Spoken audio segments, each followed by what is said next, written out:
Good evening, folks. And if you were just tuned in to my live on my personal page, what's up? I am in a certain location, surrounded by a lot of woods, and it's beautiful. You guys just I saw a whole shit ton of deer, a little family. It was awesome. Tried to get them to come to me. Thought I was Eliza Thornberry. I don't know. Guess not. I don't know if y'all heard me say that shit in there. This is a big one. It's cold. Who cares? I'm out here.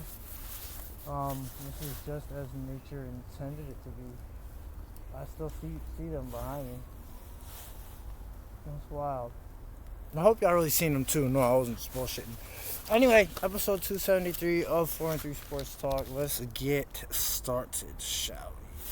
Got news, Western Mass Sports, and just as promised, my NFL piece is here. So, it's not that cold. It was like starting to dip down into the 50s. And let's just go right with it. NHL, college basketball, a couple news stories, including the number one story in our city,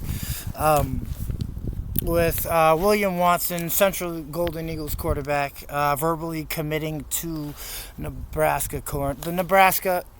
of Nebraska, the Cornhuskers, Coach Frost, and you gotta like what that's gonna mean, especially if William does decide to go there in the end. And I'm just happy for the kid. It wasn't the move that I expected, but I'm happy. I wish y'all could see, man. They're running.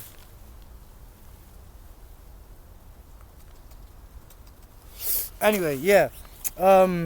So yeah, shout out to you, William Watson. Congratulations. I know you're gonna like it out there in Nebraska. It's a bit different than Springfield, but hey, I'm happy for you.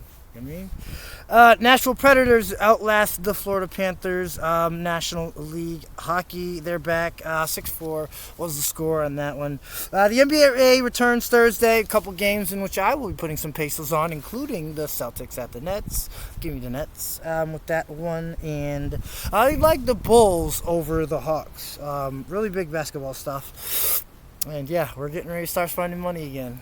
Mount Greylock plays a real one in Paulo Freire. That's later on tonight. It's probably going down now, but this episode was written a long time ago, so you're going to get these picks and all that coming right up. Starting now, actually. We'll start with the boys hockey. Amherst over East Hampton 4-1. Agawam over South Hadley 3-2. Littleton beats Southwick 5-1, and Pope Francis all over Catholic Memorial 4-0. And that does it for hockey scores. Now moving on to the sport you want to hear about, the basketball. The Western Massachusetts postseason tournament for both the boys and girls. Let's start with the boys' scores, shall we? Ludlow over Ware 47-46. Hamden Charter School of Science East 54, Pathfinder 33. Chicopee 53, Westfield 43. Gateway 60, Pioneer Valley Chinese Immersion Charter School 26. Ouch, that sucks. Hate to be their coach. West Side over Minnechaug 66-57. Turners Falls over Hamden Charter School of Science West 53-18. Paulo Freire over Renaissance 85-58. Smith Volk over Franklin Tech 57-40. Central over Northampton 85-54. And at halftime, William Watson III announced his verbal committing to Nebraska, the university out there.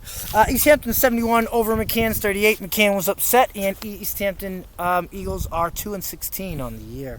Bay State Bulls all over Lee 86-28. The biggest margin of victory we've had so far in this tournament, but it's just the beginning, and there's more basketball tonight.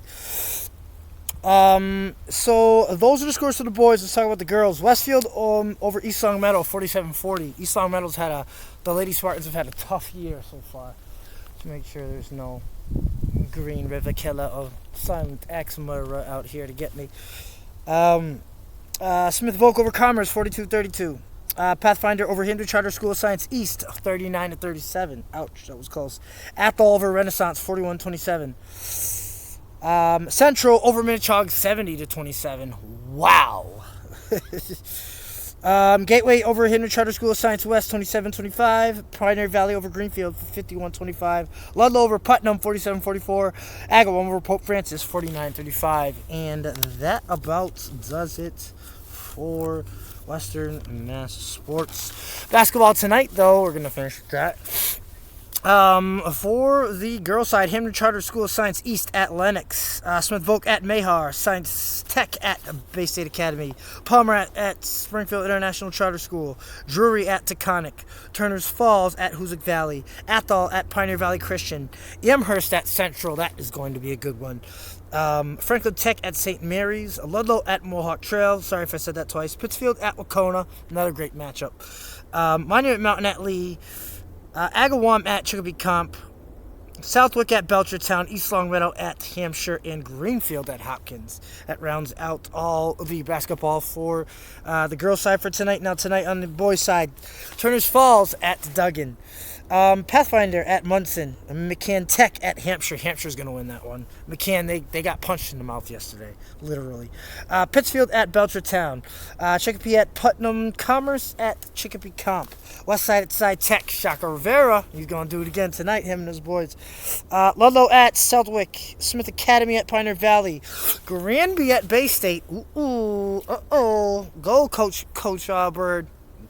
Hope you bring them boys ready to play. We're going to really see if and how much strength of schedule means as far as this stuff's concerned. We'll see tonight with this game. Smith Voc at Westfield Tech and Holyoke at Central. Central's going to win.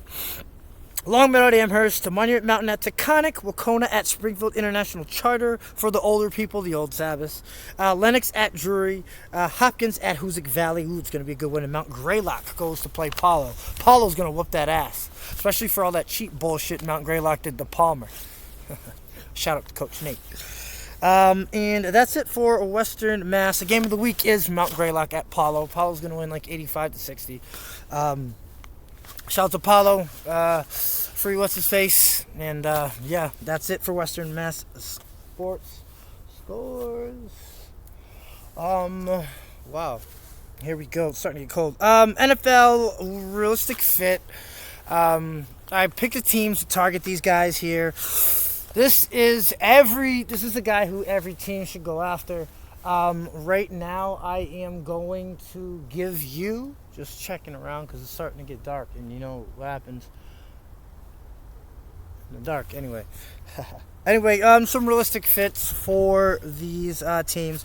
We're gonna start with the AFC East. Patriots. I think they should go after a linebacker, former Packer, Devondre Campbell.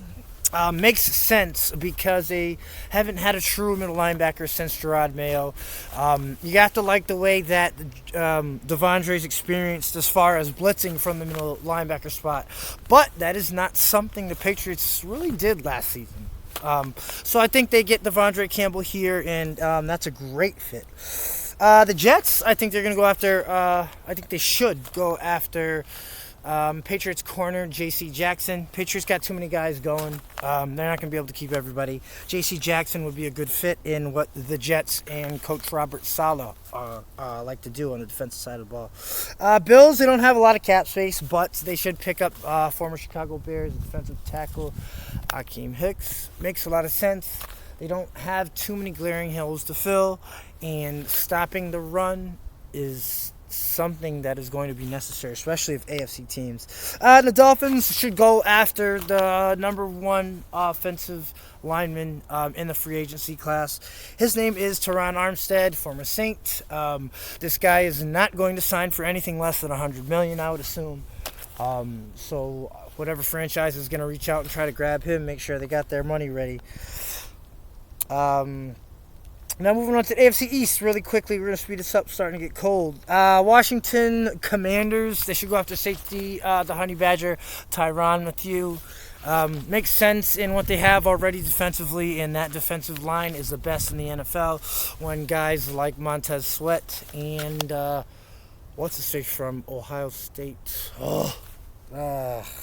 the kid they just took in the first round, when he is healthy as well. Giants should take former Saints and Niners guard Laken Tomlinson, strengthen up that offensive line. Let Saquon get or average over 4 carry without getting hurt, and let Daniel Jones have time back there in the pocket to make plays. Cowboys, they don't have a lot of money. They should go with Foye Oluokun,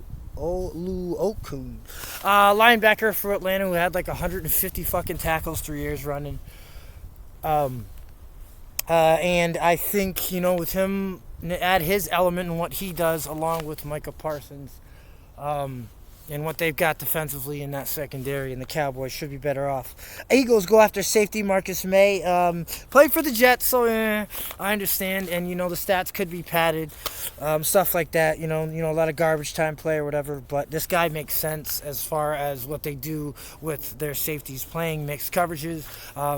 One guy flips the free, the other guy's strong, and Marcus May does that pretty well. AFC North, the Ravens need to go after Chandler Jones. He's going to leave the Cardinals, as a lot of those stars are, and Coach Throw It All the Time's days are numbered out there too. Browns should go after former Bucks wideout Chris Godwin. They need somebody to replace Jarvis Landry, who they're going to get rid of soon. And the Bengals go with Brandon Scherff, guard and all-pro from Washington. When he is not hurt, he is the best offensive lineman usually playing in the game, honestly. Don't even know how another way to talk about the way he plays. Moving faster, Detroit should go after former Dallas wideout Michael Gallup. Why not? Take a chance. You guys suck anyway. Bears go after DJ Chark. He's a kind of inside wideout from Jacksonville. Padded stats in garbage time. They were the worst team in the NFL last year. You get the picture. Linebacker Josie Jewell balled the fuck out as soon as Von Miller was traded from the Denver Broncos. Broncos didn't make the playoffs. Their defense was still top 10. He's a great fit in where they put Von Miller, or Von Miller was from the right side anyway. Packers go after B.J. Hill, former Bengal. This guy made it to the Super Bowl, and he's going to go right next to Kenny Clark and cause hell for every running back in the NFC North, sorry. And that's it. Tune in for tomorrow's episode. You'll get numbers 17 through 32. Let's go through some scores really quickly. St. Louis beats Philly 4-1 in hockey. Ottawa over Minnesota 4-3. The Blue Jackets beat Toronto 4-3 in overtime. Nashville over Florida, as we explained in the beginning, 6-4. And those are your scores for hockey. College basketball in the women's. Villanova over Georgetown, 73-61. I fucked up on that one. Ole Miss over Arkansas, 70-62. Arkansas lost me fucking money. That's it for the girls' side. Boys' side, Iowa over Michigan State, 86-60. Arkansas over Florida, 82-74. Tennessee over Missouri, 80-60.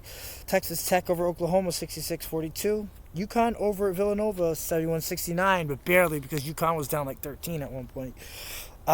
Boise State over San Diego State, 58-57. Alabama over Vandy, 74-72. And Kansas over Kansas State, 102-83. And that has it for episodes 273 of 4 and 3 Sports Talk. I'm Raheem Escalay. Hope you enjoyed this episode. It's really dark. Ooh, are you afraid of the dark? There are scarier things to be afraid of, actually.